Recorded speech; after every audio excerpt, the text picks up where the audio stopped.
Hey guys, I'm Cupid. I have schizophrenia and I'm also studying to become a psychologist. I was 21, high on cocaine and ecstasy, heartbroken over a girl, and then I started hearing her voice in my head. I was convinced she was in the walls talking to me.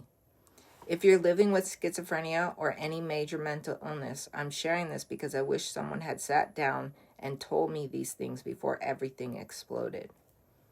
Looking back, the signs were there. I had hallucinations as a kid and as a teenager, but nobody called it that. It was just weird dreams, overactive imagination. You're sensitive. You'll grow out of it. So when things got louder in my early 20s, I didn't think, oh, this might be psychosis. I thought, this is spiritual. This is a sign. This is deep. I didn't have language for what was actually happening in my brain. Then I fell in love. She broke things off, and that's when it snapped. I started hearing her voice, clear as day, inside my mind, answering my thoughts. I was sure she was somehow hidden in the walls around me, sending me secret messages.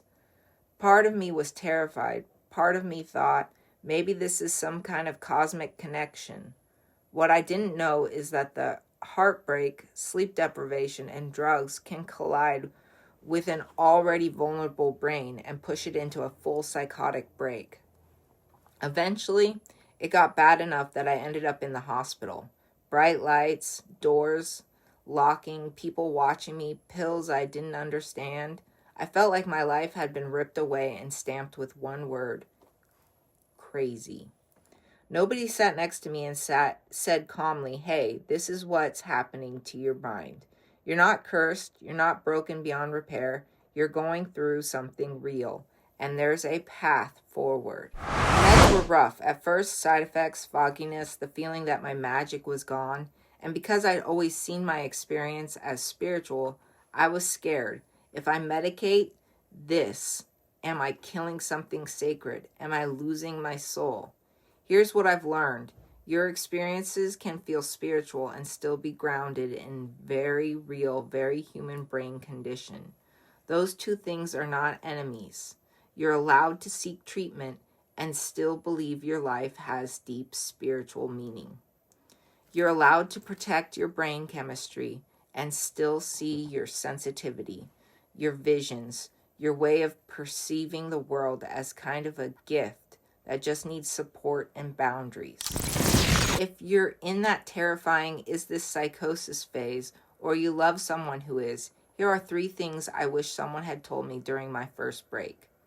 Number 1, you are not your diagnosis. This is a chapter, not your entire book. Psychosis is something you experience, not the only thing you are. You are still a whole person. Funny, kind, creative, spiritual, messy, learning. Number 2, needing meds and support doesn't make you weak or less spiritual.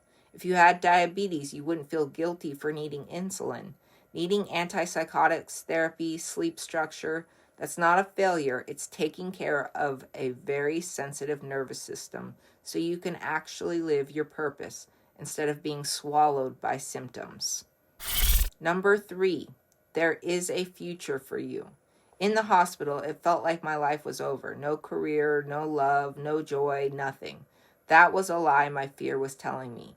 There are people with schizophrenia and other major mental illnesses who have relationships, jobs, art, faith, laughter, community.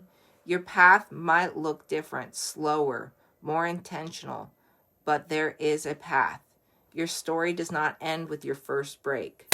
If any of this hit home, if you've ever heard voices, seen things, or felt reality slipping and thought you were all alone, you are not.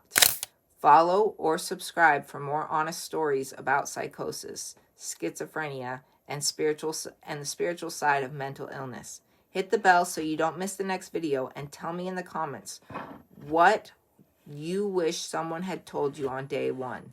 Let's build a space where our minds are not monsters, they're mysteries we learn to live with.